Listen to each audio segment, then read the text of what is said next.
Welcome students.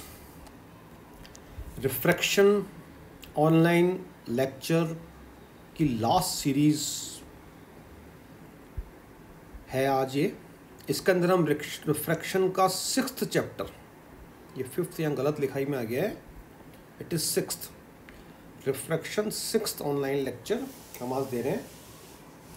सबसे पहले देखिए, आपको यहाँ पर एक फिगर बना हुआ दिख रहा है, ठीक है। इस फिगर में आपको क्या दिख रहा है?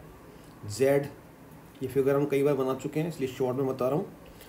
Z is zenith, X is any star, है ना, true position of A star X, and X dash is the apparent position. मतलब ऑब्जर्वर को स्टार X डैश पोजीशन पर दिख रहा है, एक्चुअली ये X पर है। तो हम कहते हैं साहब कि ये जो डिस्प्लेसमेंट हुआ, वर्चुअल डिस्प्लेसमेंट, है ना, इट इज रिफ्रैक्शन R। अब R के लिए हम एक फॉर्मूला डिराइव कर चुके हैं, R equals to K10 XI, the very first and very important formula, ठीक है। ये रिफ्लेक्शन का फॉर्मूला है। अब यहां पर हम नया क्या कर रहे हैं, देखिए आप, टाइटल क्या है? Refraction in any direction. What is the meaning of saying that refraction in any direction? इसका आइडिया देखिए ये है कि यहाँ पर आपको प्रेजेंट फिगर में रिफ्रैक्शन है x x डैश। मैं आपको बोलूँ रिफ्रैक्शन किस डायरेक्शन में हुआ, तो आप कहोगे x से x डैश की डायरेक्शन में हुआ। x से कहाँ डिस्प्लेस हुआ? स्टार x डैश की डायरेक्शन में। तो displacement happens in the direction x x dash, but we want to find its resolve part along any other direction। मतलब हम रिफ्रैक्शन का किसी भी अन्य दिशा में घटक निकालना चाहते हैं। रिजॉल्व पार्ट मतलब घटक। तो देखिए आप ध्यान से, यहां पर आपको x से स्टार्ट होती हुई एक लाइन दिख रही है XU। ये देखिए यहां पर रेड कलर चल रहा है, XU। It is any direction starting from the star X, okay. अब मैं चाहता हूं कि जो refraction R actual,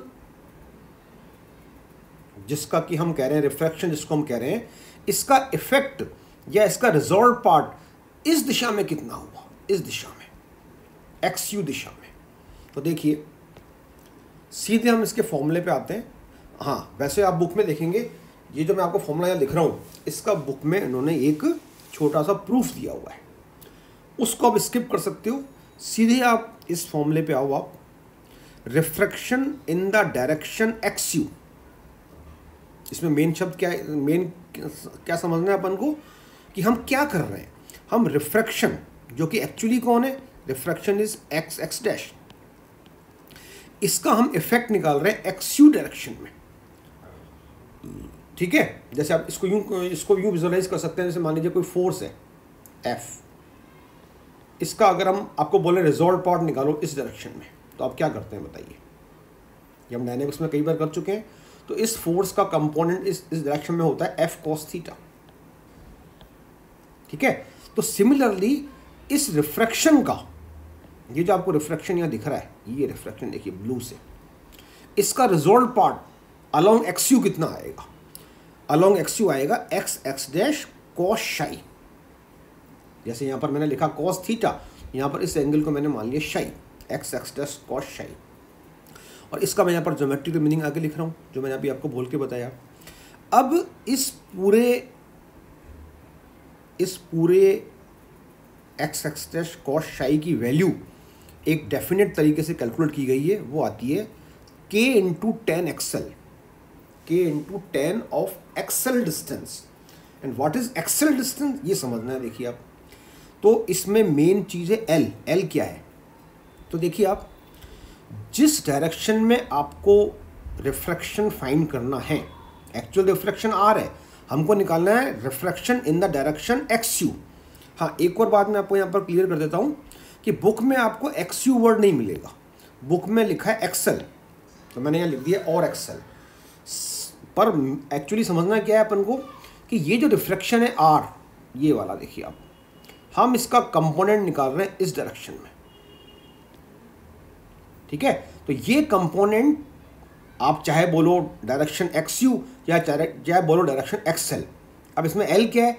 L is a point on x you and L is the foot of the perpendicular drawn from Z on x you. मतलब Z से, zenith से अगर अपन एक्स यू पर, ये देख रहा है आपको, एक्स यू पर एक लंब डालें, ये देखिए 90 डिग्री, तो जेड से डाला गया लंब एक्स यू पर पॉइंट एल पे मीट होता है, तो L is the foot of the perpendicular. तो हम कह सकते हैं reflection in the direction x you भी बोल सकते हैं और चाहे तो इन द डायरेक्शन एक्सएल भी बोल सकते हैं, क्योंकि एक्सएल को एक्सटेंड करने पर ही एक्स यू आ रहा है, या दूसरे वे में हम कहें कि एक्स यू पर ही एल बैठा हुआ है। तो reflection in the direction XL कहना या reflection in the direction x you कहना सेम है, ठीक है। और इसका ज्योमेट्रिकल मीनिंग क्या है कि ये जो आर रिफ्लेक्शन है इसका इस डायरेक्शन में एक्स यू दिशा में कितना कंपोनेंट आया या रिजॉल्व पार्ट आया, और इसकी वैल्यू फाइंड की गई एक फॉर्मूले से k इंटू 10xl। यानी आपको नटशेल में याद क्या रखना है कि जिस डायरेक्शन में, जैसे हम कह रहे हैं reflection in the direction XL, जिस डायरेक्शन में हम रिफ्लेक्शन का रिजॉल्व कंपोनेंट निकाल रहे हैं उसी डायरेक्शन को बोल दो या उसी लेंथ को बोल दो, एक्सएल का 10 यहाँ लिया गया है। Reflection in the direction XL is equal to k into 10xl, यानी यही एक्सएल यहाँ पर आपको रिपीट करना है, ठीक है। अच्छा, एक और बात यहाँ पर आपको दिख रही है, ब्रैकेट में मैंने लिखी है एक्सएम इन फिगर। ये बहुत इंपॉर्टेंट है समझने की कि ये जो reflection in the direction X अपन कह रहे हैं इसका ज्योमेट्रिकल मीनिंग क्या है। तो लेट अस सी हियर, इस फिगर में आप देखिए एक सेकेंड, यहाँ पर आपको मैंने बताया कि इधर देखिए इस वाले फिगर में, यहाँ पर ग्रीन कलर से मैं मार्किंग कर रहा हूँ ये फिगर, यहाँ पर ये एक फोर्स है F, इस फोर्स का इस डायरेक्शन में कंपोनेंट, अगर मैं आपको बोलूँ कंपोनेंट रिजल्ट पार्ट, वो ये होगा। इसके लिए मैं क्या करूँगा, इस F से एक परपेंडिकुलर ड्रॉप करूँगा ऐसे। तो जो F cos थीटा है एक्चुअली ये इस लेंथ को सिग्निफाई करता है, या F cos थीटा इस लेंथ के इक्वल है, ठीक है। तो ये तो पूरी एक्सटेंडेड डायरेक्शन है जिस डायरेक्शन में हम कंपोनेंट निकाल रहे हैं। और बाकी लेंथ ऑफ द कंपोनेंट की बात करें या वैल्यू ऑफ द कंपोनेंट की बात करें, जिसको हम F cos थीटा बोल रहे हैं, वो F cos थीटा इस लेंथ के इक्वल होगा, ठीक है, यानी कि इस ट्राइंगल का बेस। तो ऐसे ही अगर आप ये फिगर में देखें, इस मेन फिगर में, इसको तो मैं क्लीन कर देता हूँ, यहाँ पर हमने एक्स डैश को आप एनालाइज करें कि ये हमारा फोर्स है एक तरह से। तो इसका ये जो एरो वाला पॉइंट हो गया, इससे अगर मैं यहाँ नीचे एक परपेंडिकुलर डालूँ तो एक्स डैश एम क्या है, X dash M is the perpendicular, ठीक है ना। तो ये जो आपको ट्राइंगल दिख रहा है एक्स डैश एम, ये एक राइट एंगल ट्राइंगल हो गया। शाई एंगल तो ये वाला है, ये एंगल 90 डिग्री है, ये वाला, दिस इज 90 डिग्री, क्योंकि एक्स डैश एम को मैं कह रहा हूँ परपेंडिकुलर। तो एक्स एम जो होगा वो मेरा डिनोट करेगा reflection in the direction XL, एक तरह से resolve part of x dash in the direction XL, ठीक है। तो एक्सएम की वैल्यू इस फॉर्मूले से लिखी जाती है, और ये फॉर्मूला कैसे आया इसकी डिटेल में जाने की फिलहाल आपको ज़रूरत नहीं है। अब हम देखिए सीधे आगे आते हैं, और आगे जो हमको मेन आर्टिकल करना है आज, जिसके लिए हमने ये फॉर्मूला अभी पढ़ा,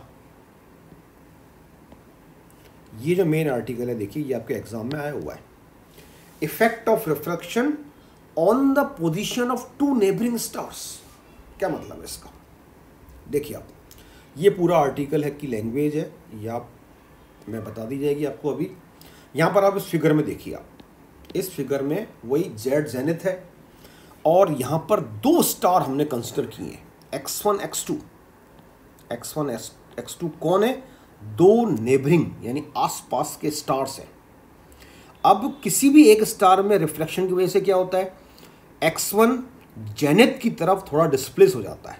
तो यहाँ पर आप क्या नोट कर रहे हैं कि ये x1 की अपरेंट पोजीशन x1 डैश यहाँ आ गई, और इस x2 की अपरेंट पोजीशन x2 डैश यहाँ आ गई, ठीक है। तो हमको पता करना है कि अगर x1 से लेकर x2 तक की जो आर्कोल डिस्टेंस है अगर वो d के इक्वल है, ठीक है, तो x1 डैश x2 डैश यानी x1 डैश और x2 डैश के बीच की आर्कोल डिस्टेंस फिर ये होगी। ये हमको प्रूव करना है। यानी कि इस लाइन में what is capital D? Capital D देखिए ये रहा x1 x2 लेंथ, फिगर में भी दिख रही है। और जो बाकी के हमारे डाटा हैं इसमें शाई और z, इसका मीनिंग भी यहाँ इस आर्टिकल में लिखा है। वैसे शाई आपको यहाँ फिगर में दिख भी रहा है, ये शाई है मेरा। शाई is the angle z x1 x2, ठीक है, ये लिखा भी है, देखिए रहा। And what is small z? Small z is my arc z x1। ये हमको आर्टिकल में गिवन है। यानी कि आपको एक तरह से ये लाइन प्रूव करनी है, x1 डैश x2 डैश की वैल्यू ये आएगी, ठीक है। तो देखिए लेट अस स्टार्ट। सबसे पहले ये जो हमने लैंग्वेज लिखी, ये तो आप जो मैंने आपको बोल के बताई दी अभी, इसको आपको रिप्रोड्यूस करना है। अब मेन लाइन आपको क्या लिखनी है? Refraction of x1। अगर हम केवल रिफ्रैक्शन ऑफ x1 लिखें तब तो बताइए क्या होगा? ये रिफ्रैक्शन ऑफ x1 होगा आपका x1 से x1 डैश की लेंथ। लेकिन हम ये नहीं लिख रहे हैं, हम लिख रहे हैं refraction of x1 along x1l। ये अलोंग वाला वर्ड आप पकड़िए, कहां से लिखा है मैंने? ये मैंने लिखा है यहां से, refraction in the direction xl, या इसको हम यूं भी कह सकते हैं रिफ्रैक्शन अलोंग xl। तो रिफ्रैक्शन अलोंग xl निकालना हो तो हम यहां पर tan xl से इंटू कर देते हैं। किसको इंटू कर देते हैं? k को। And what is k? k आपका k tan xi, r बराबर k tan xi में आने वाला कांस्टेंट है, ठीक है ना। तो आपको यहां पर मेन बात क्या पकड़नी है कि जिसके अलोंग अपन रिफ्रैक्शन निकाल रहे हैं वही लेंथ tan में आएगी। सिमिलरली रिफ्रैक्शन ऑफ x2 की बात करें अलोंग x2l, तो ये x2l आ गया।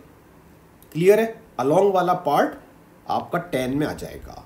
लेकिन अब आपको यहाँ पर एक बात कॉमन सेंस की ये भी याद रखनी है कि x1l एंड x2l दोनों कोलिनियर हैं, एक ही आर्क है दोनों। देखिए फिगर में देखिए आप, x1 से लेकर l तक का आर्क और x2 से लेकर l तक का आर्क दोनों एक ही डायरेक्शन पे बैठे हुए हैं।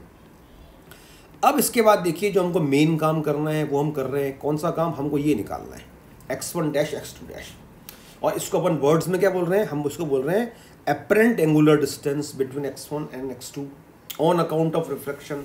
मतलब रिफ्रैक्शन के कारण x1 डैश पे खिसक गया, x2 डैश पे खिसक गया। तो x1 डैश और x2 डैश के बीच की जो एपरेंट डिस्टेंस है, डिस्टेंस तो एक्चुअली है, पर हम इसको एपरेंट क्यों बोल रहे हैं? क्योंकि एपरेंट डिस्टेंस ये होगी x1 x2 के बीच की, ठीक है। तो ये मैंने यहां पर इसको ऐसे डिस्क्राइब किया है। इसको मैंने क्या लिखा है? d plus, and what is d? d तो मैं आपको बता ही चुका हूं ऊपर फिगर में, d is x1 x2। d में पे प्लस कर रहा हूं refraction of x2 along x2l, minus फिर इसमें से मैं माइनस कर रहा हूं refraction of x1 along x1l। तो अब ये लाइन आपको समझने के लिए मैंने यहां पर एक स्टार लगाया है, और इस स्टार को मैंने एक्सप्लेन किया है after the completion of article.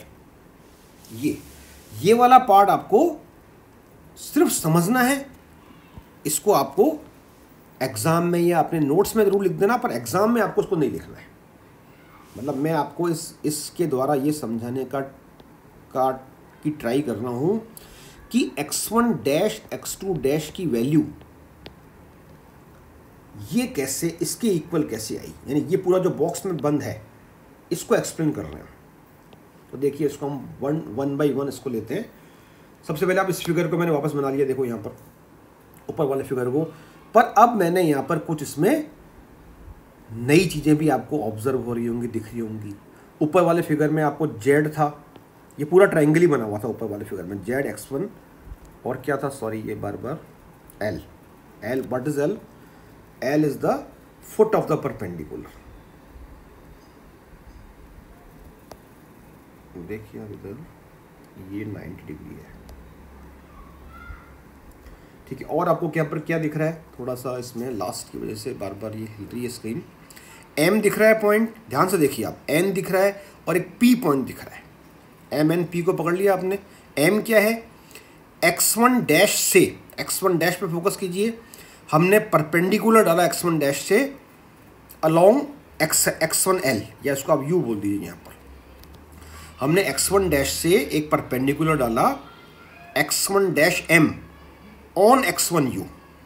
Similarly x2 dash n क्या है, ये भी परपेंडिकुलर है। देखिए आप x2 डैश n, थोड़ा यहाँ साइन शायद गलत लग गया, n पे लगाना परपेंडिकुलर का साइन। x2 डैश, जिस तरह से x1 डैश m परपेंडिकुलर है उसी तरह से x2 डैश n भी परपेंडिकुलर है। तो ये दो परपेंडिकुलर हो गए। फिर एक तीसरा परपेंडिकुलर और दिख रहा है आपको, x2 डैश p, ये वाला x2 डैश p, ये वाला। ये कहां से किस पे परपेंडिकुलर है, ये x2 डैश से x1 डैश m परपेंडिकुलर पे परपेंडिकुलर है। यानी x1 dash m is itself A perpendicular, और इस परपेंडिकुलर पे हमने x2 डैश से एक और परपेंडिकुलर डाल दिया। तो अब मैं आपको एक्सप्लेन करने की कोशिश कर रहा हूँ वो बॉक्स वाला कंसेप्ट, कि यहाँ पर देखिए आप, सबसे पहले मुझे लिखना है d। व्हाट इज d, तो आप देखिए d इज x1 x2, ये d की जगह आ गया। फिर आप देखिए आगे क्या लिखा है, plus refraction of x2 along x2l। तो refraction of x2 along x2l क्या है बताइए, ये है x2n। देखिए अब इधर, यहां पर मैंने आपको क्या एक्सप्लेन किया था कि फिगर में, इस फिगर में देखिए आप, थोड़ा सा मैं इसको सबको पहले क्लीन कर देता हूं ताकि आपको क्लियर समझ में आ जाएगी बात। देखिए रिफ्रैक्शन अलोंग एक्सेल, जिसको हम यहां समझ रहे हैं, रिफ्रैक्शन अलोंग एक्सेल क्या है, इसमें फॉर्मूले को छोड़िए, ये एक्सएम को हम कह रहे हैं रिफ्रैक्शन अलोंग एक्सेल जो है ना, वो एक्सएम के इक्वल है। मतलब इस एक्स का रिफ्रैक्शन इस दिशा में एक्सेल एक्सएम के इक्वल है, वही रिजॉल्व पार्ट। तो इसी बात को अगर आप यहां पर समझें तो देखिए x2 का रिफ्रैक्शन अलोंग x2l वो x2n के इक्वल होगा। यानी x2 से लेकर अपन को परपेंडिकुलर तक जाना पड़ेगा, फुट ऑफ द परपेंडिकुलर तक। इसी प्रकार x1 का रिफ्रैक्शन अलोंग x1l वो x1m हो जाएगा। तो ये मैंने 3 वैल्यूज लिख ली, आई होप समझ में आ गई होगी आपको। अब आप देखिए, अगर हम इन दोनों को ऐड कर दें, x1 x2 से लेकर x1 x2n तक को, इसी फिगर में देखिए आप, ध्यान से देखिए, मैं इसको पॉज कर रहा हूँ। x1 से x2 तक की आर्क लेंथ को हम इसमें ऐड कर रहे हैं x2 से n तक को। तो x1 x2 plus x2n is nothing but x1n, ठीक है। फिर इसमें से हम सब्ट्रैक्ट करते हैं x1m को। तो x1n को ध्यान से देखिए फिगर में, अगर मैं इसमें से x1m सब्ट्रैक्ट कर दूं तो I have remained mn, okay. And mn को आप देखिए ध्यान से, mn is approximately equal to px2 dash. देखिए अब इधर ये mn दिख रहा है आपको, यहाँ पर ये यहां से लेकर यहां तक की डिस्टेंस mn, ये mn, और ये mn is approximately equal to px2 dash, क्योंकि ये नियरली एक रेक्टेंगल है, ये pmn x2 डैश। और फिर px2 डैश को मैंने अप्रोक्सीमेटली इक्वल कर दिया है x1 डैश x2 डैश के।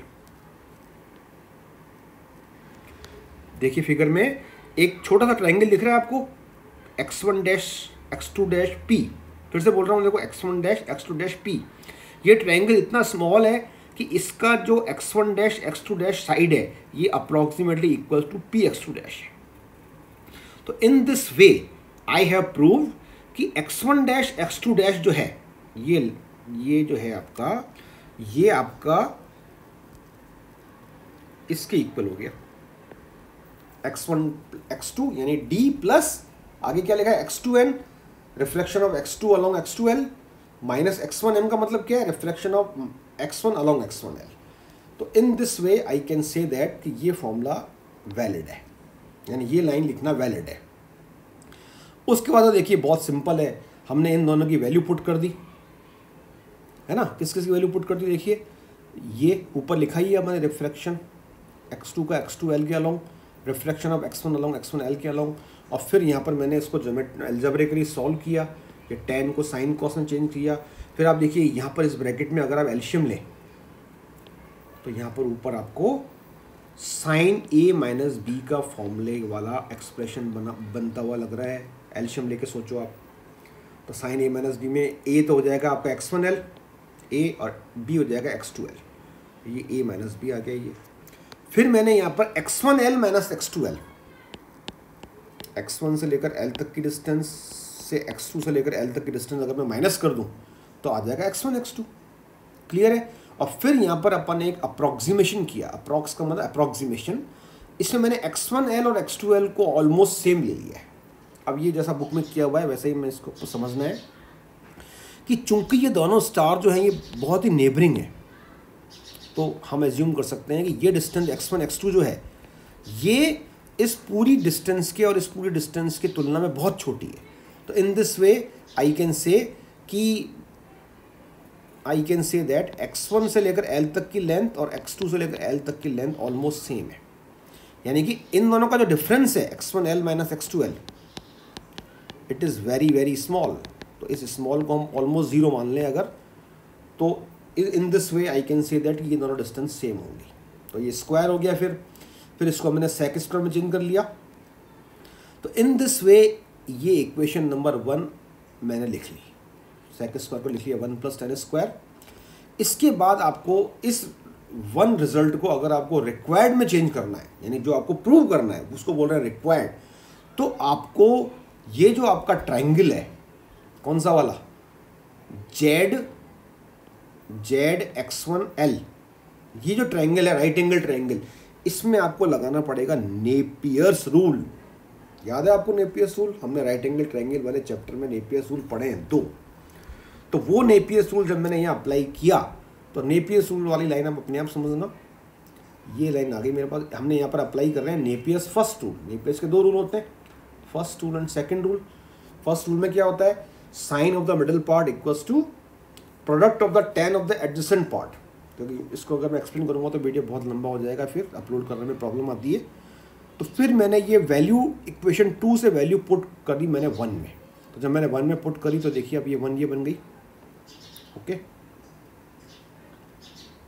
और लास्ट में एक और बात कि साइन डी को वापस ने डी ले लिया, क्योंकि डी वही कंसेप्ट कि डी जो है D is x1 x2, it is very very small length. तो अगर ये स्मॉल है तो sine D can be taken as D. तो साइन डी को हमने डी ले लिया और यही मेरा रिक्वायर्ड रिजल्ट है। ठीक है। तो ये इस प्रकार से ये आर्टिकल यहाँ कंप्लीट होता है। तो आई होप ये आपको समझ में आया होगा। ये आपके एग्ज़ाम में ये आर्टिकल पूछा जा चुका है, यानी कि it is asked in the previous years. तो अगर एग्ज़ाम में ये आर्टिकल आता है तो आपको यहीं से स्टार्ट करना है। ये ऊपर वाला पोर्शन आपको केवल समझने के लिए लिखा गया है, इसको आपको नहीं लिखना है। Thank you very much. ये रिफ्लेक्शन का ऑनलाइन लास्ट लेक्चर था आपको। ठीक है। तो इस प्रकार से चैप्टर यहाँ फिनिश होता है। Thank you very much.